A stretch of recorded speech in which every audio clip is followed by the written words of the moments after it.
లాల్ సలాం comrade. Lal సలాం.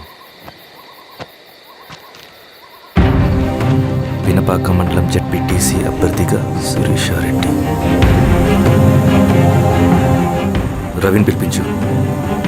లాల్ సలాం comrade. Lal సలాం. MRO Sirisha ఈ election నుంచి తప్పుకోవాలి. ఏం చేయమంటావు అన్నా? శిరీషాని ప్రజాకోర్టులో హాజరుపరచాలి. అది నువ్వే చేయాలి. అన్నా ఎక్కడికి పోతున్నాం మనం? సమసమాజ స్థాపన వైపుకు. బలహీనుని బానిసగా మార్చి దోచుకోవాలనుకునే బలవంతుడి గుండెలు చీల్చే వైపుకు. అభయం ఇచ్చే ఎర్ర జెండా నీడ వైపుకు. రవి, అందుకే ఎలక్షన్ జరగకూడదు. గెలిస్తే మనమే గెలవాలి. డబ్బు, కులం, రాజకీయ కండబలం, సానుభూతి ఓట్లు కానీ గెలవకూడదు. ఈశ్వర్రెడ్డి హత్య జరిగింది కాబట్టి ఈసారి శిరీషకి హై సెక్యూరిటీ ఉంటుంది. జాగ్రత్తగా డీల్ చేయి.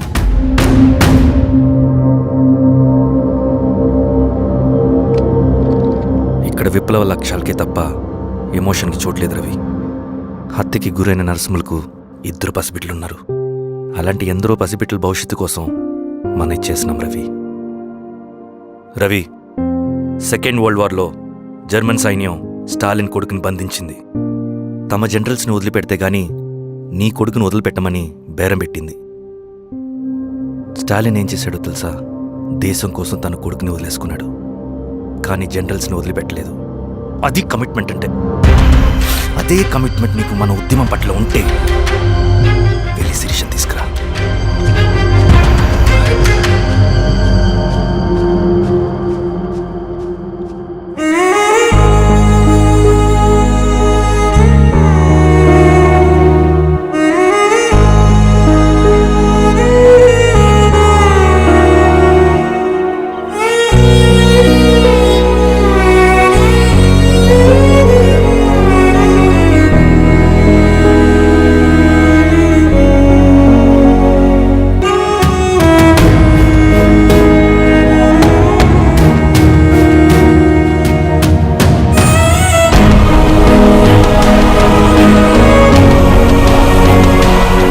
అదే కమిట్మెంట్ నీకు మన ఉద్యమం పట్ల ఉంటే వెళ్ళి శిరీషను తీసుకురా.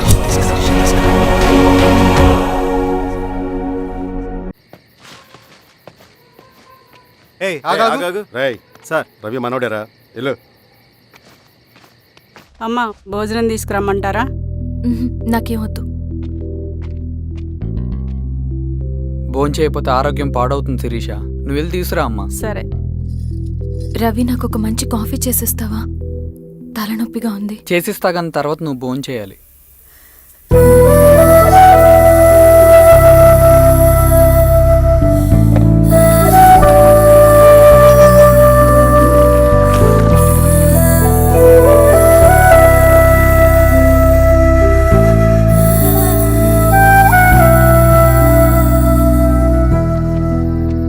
మీరేంటిలా?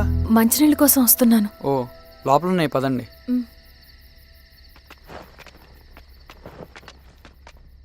ఇదిగోండి మంచినీళ్ళు.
రైట్ పదండి. ఓకే సార్ ఏమైంది సార్? సార్ ఏమైంది సార్? సార్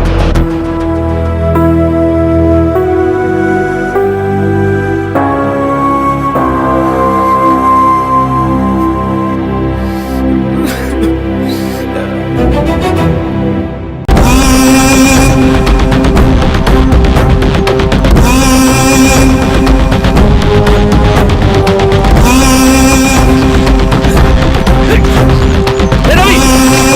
రేయ్! రవి!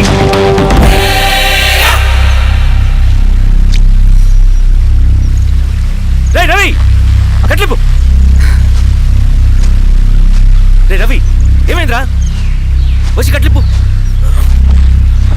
ఏమైందిరా నీకు? కట్లిపు!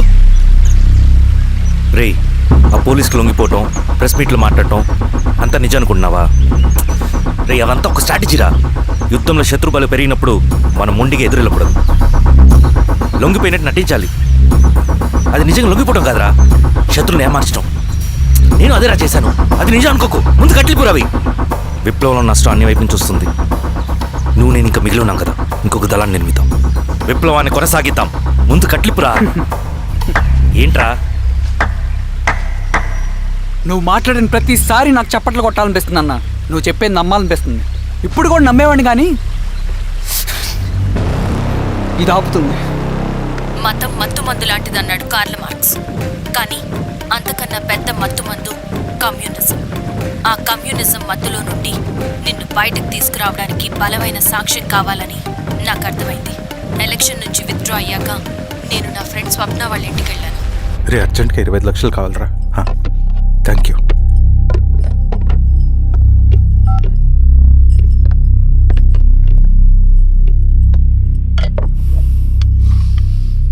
చాలు.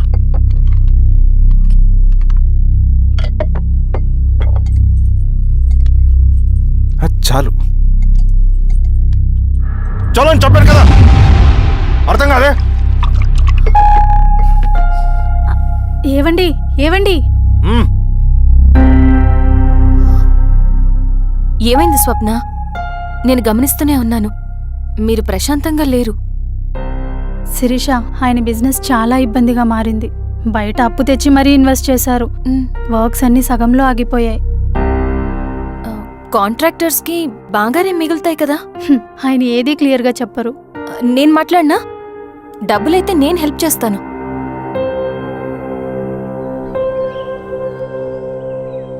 అన్నయ్య, చెప్పమ్మా. మీరు డబ్బు గురించి ఏదో ఇబ్బంది పడుతున్నారని అర్థమైంది. అవునమ్మా, ఈ ఏజెన్సీ కాంట్రాక్టర్ బతికే ఇంత ఏది సాఫీగా ఉండదు. అన్ని వైపుల నుంచి అడ్డంకులే. ప్రజల ప్రయోజనం కోసం బిల్డింగ్లు, బ్రిడ్జ్లు కట్టాలి, అడ్డమైన వాళ్ళకి లంచం ఇచ్చుకోవాలి. ఇప్పుడు ఈ నక్సల్స్ ఒకళ్ళు తయారయ్యారు. నా బ్రతుక్కి పని పూర్తయ్యేదాకా ఫండ్స్ లిస్ట్ చేయరు, వీళ్ళేమో పని చేయనివ్వరు. ఏం చేయాలో అర్థం కావట్లేదు. నక్సల్సా? నక్సల్స్కి ఏంటి సంబంధం? అదే కదా సమస్య. బయట ప్రజల కోసం మేము ఉన్నామంటారు, లోపల ఎక్స్ట్రాషన్కి అలవాటు పడ్డారు. ఎవరు కరెక్ట్గా లేరమ్మా. ఎక్కడి వాళ్ళన్నయ్య? పినపాకం మండలం నక్సల్స్ 25 లక్షలు అడిగారు.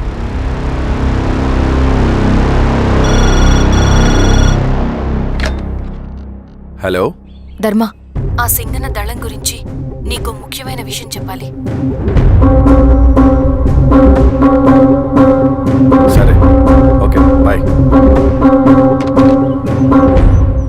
నీతో పర్సనల్గా మాట్లాడాలి. బయటకెళ్ళు.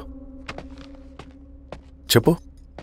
అన్నయ్య చనిపోయిన తర్వాత ఎలక్షన్స్లో పోటీ చేసిన నన్ను సింగన్న దళం కిడ్నాప్ చేశారు. కానీ అక్కడ ఒక వ్యక్తిని చూశాను. ఆ వ్యక్తిని అన్నయ్య చనిపోయే ముందు తన దగ్గర డబ్బులు తీసుకోవడం గమనించాను. ఆ క్షణమే సింగన్న దళంపై నాకు అనుమానం వచ్చింది. I'll take care.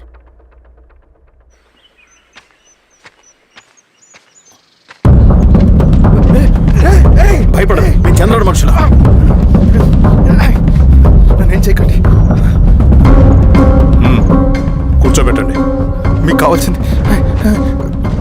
కావాల్సింది దీంట్లో ఉంది.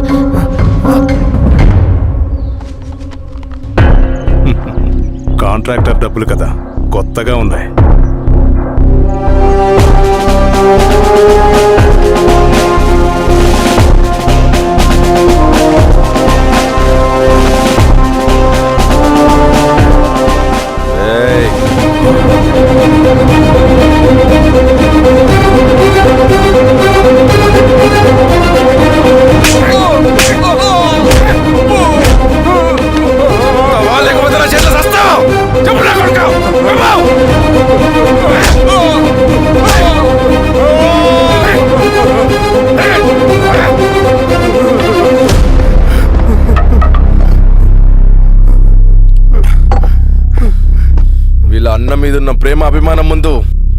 పోలీస్ లాఠీలు ఓడిపోయాయి.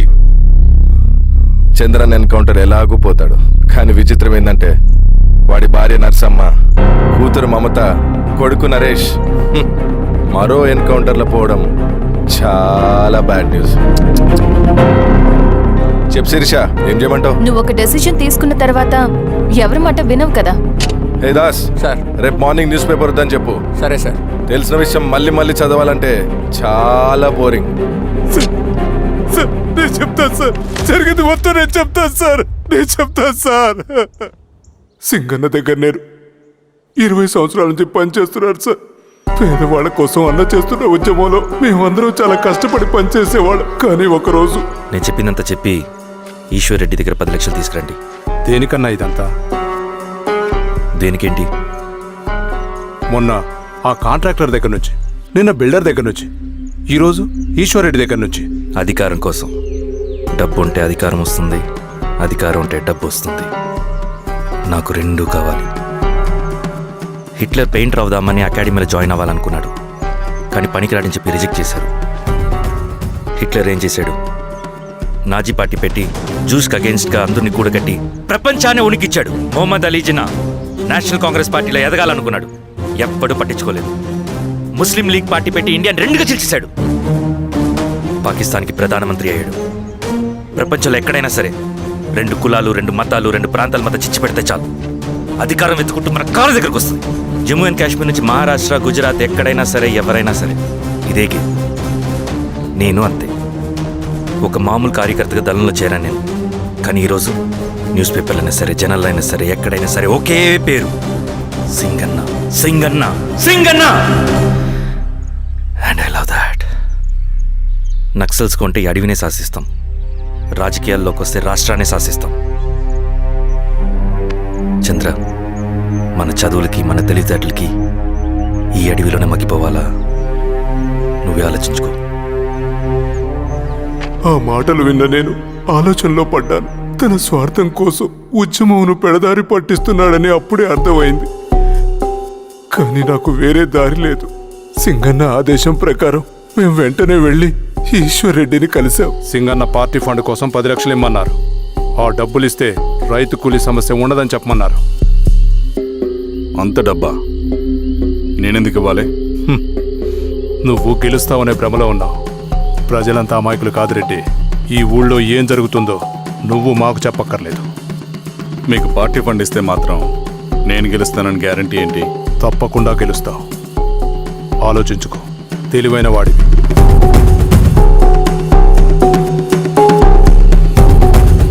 సరే.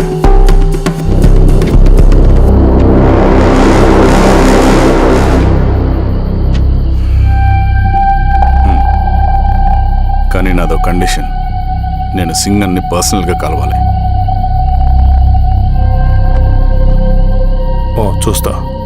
కానీ ఒక విషయం, ఈ మ్యాటర్ బయటికి రాకూడదు. జాగ్రత్త. సింగన్న స్ట్రాటజీ ప్రకారం మాకు ఈశ్వర్ రెడ్డి దగ్గర నుంచి డబ్బులు వచ్చాయి. అప్పుడు నరసింహుల్ని పిలిపించి, నువ్వు ఎలక్షన్ నుంచి విత్డ్రా అవ్వాలి నరసింహులు. విత్డ్రానా? 30 సంవత్సరాల తర్వాత వచ్చిన అవకాశం అన్నా ఇది. గెలిచే ఎన్నికల్లోంచి తప్పుకోమంటారేంటి? ఎందుకన్నా? నిన్ను ఈ ఎలక్షన్లో నిలబెట్టింది కమిటీయే, విత్డ్రా చేయమనేది కమిటీయే. సెంట్రల్ కమిటీ ఏం డిసైడ్ చేసినా అది మనం ఫాలో అవ్వాలి. మనకి వేరే ఆప్షన్ లేదు.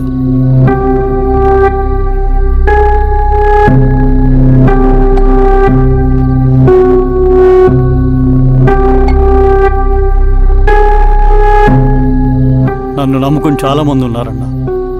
మీరు వద్దన్నా సరే నేను ఇండిపెండెంట్గా పోటీ చేస్తా. నీ పట్టుదల నాకు అర్థమైంది నరసింహులు. సెంట్రల్ కమిటీతో మరొకసారి నేను మాట్లాడతాను. కొంచెం ఇచ్చి తొందరపడద్దు. లాల్ సలాం. లాల్ సలాం. తన మాటకి ఎదురు చెప్పిన నరసింహుల్ని క్రూరంగా హత్య చేయించి, ఆ హత్యను ఈశ్వర్ రెడ్డి చేయించాడని అందరినీ నమ్మించి, ఆ తర్వాత ఈశ్వర్ రెడ్డిని కూడా. ఏంటి ఈశ్వరరెడ్డి గారు, కలుద్దామనుకున్నాం కానీ ఇలా కలుస్తామనుకోలేదు. ఏంటంత కోపం? ప్రజానాయకుడు నరసింహను చంపినందుకు నీకు మరణదండనే. ఇంతకి నన్ను ఎందుకు కలుద్దాం అనుకున్నావు? నర్సన్ చావుకి నాకు ఏ సంబంధం లేదు. నిన్ను కలిసి ఊరు సమస్యలు, ప్రజా సమస్యలు పరిష్కరించు. అడవికి సింహం రాజు, అడవైనా ఊరైనా ఈ సింగన్నే రాజు.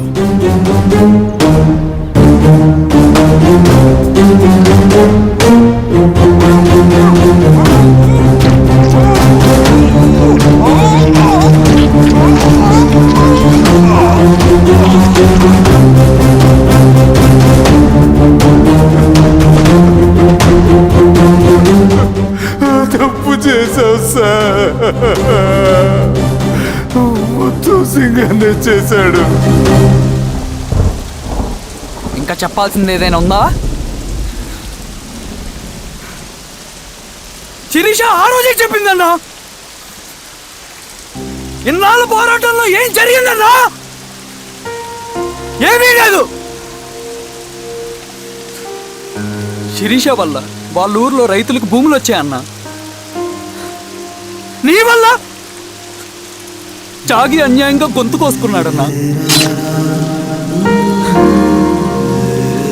నరసింహులు, ఈశ్వర్ రెడ్డి, ఇంకెందరో అమాయకులు నీ అధికార దాహం వల్ల బలైపోయారు.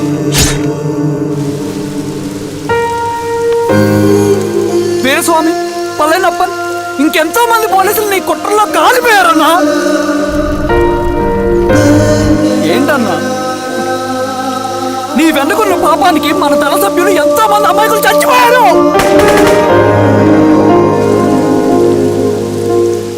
ఆ జనాలు అమాయకులన్నా. నువ్వు మాటలు చెప్పి రెచ్చగొడితే నువ్వేదో సమాజాన్ని ఉద్ధరిస్తావని నీ వెనుకున్నారు.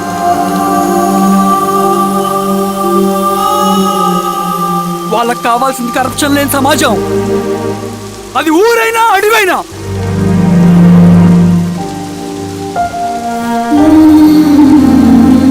దేవత లాంటి అమ్మాయి అన్న.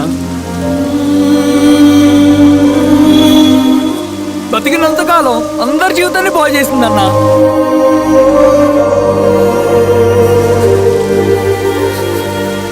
నా చేతులతో చంపించావు.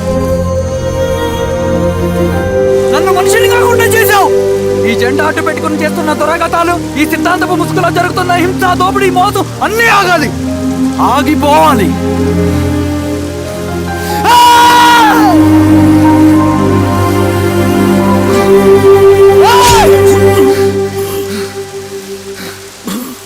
నువ్వు చెప్పిన సమాజం స్థాపితం కావాలంటే నువ్వు సమాధి కావాలి.